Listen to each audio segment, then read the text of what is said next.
Hi everyone, in this video we will discuss vector product. So this is the learning outcome.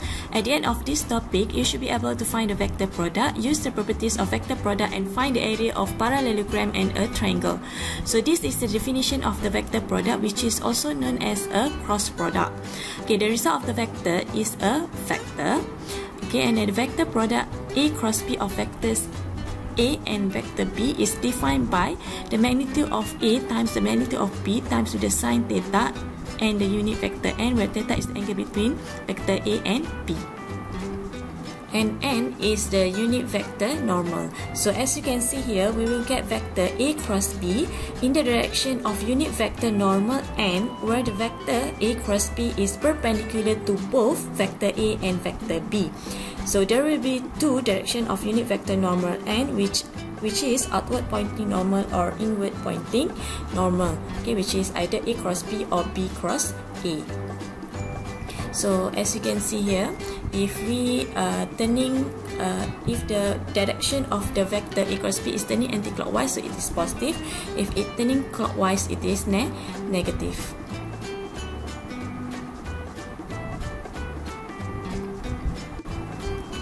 Okay, we can actually use right hand rule to determine the direction of A cross B, where the fingers turn from vector A to vector B and the thumb point into the direction of A cross B.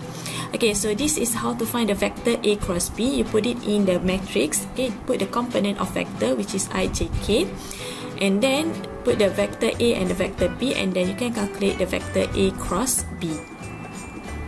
Okay, so this is the special case if the vector is parallel, so A cross B is equals to 0.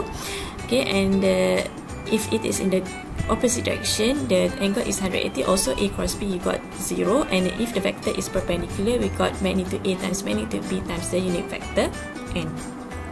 Okay, so this is the properties of vector product. So there are seven properties of the vector product. Okay, and then you can read it here.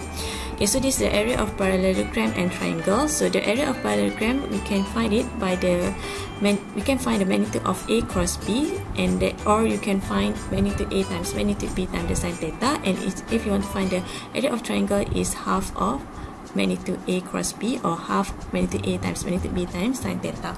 So this is the example 1.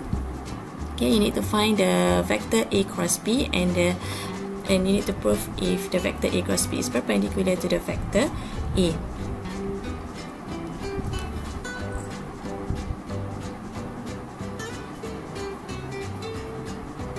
So first we look at we need to find the vector A cross B. So put the vector I, J, K, 1, 2, 3, and the vector negative 1, 3, negative 1.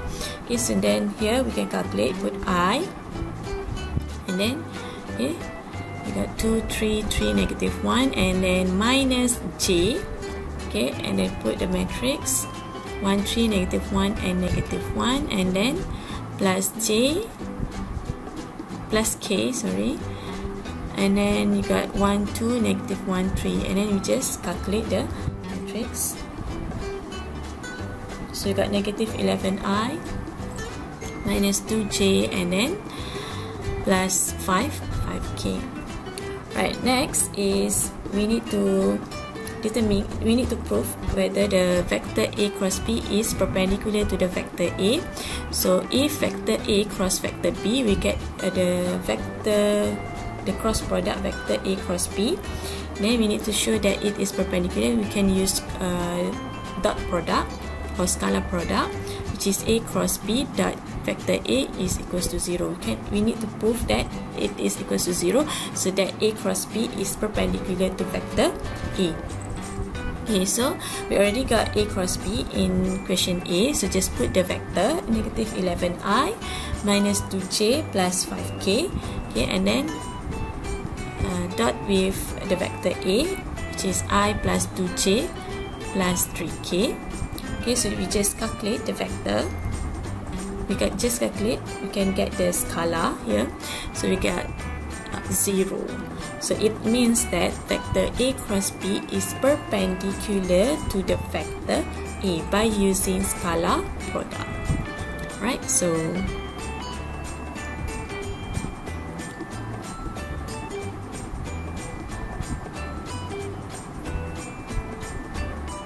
Right, so this is the final answer.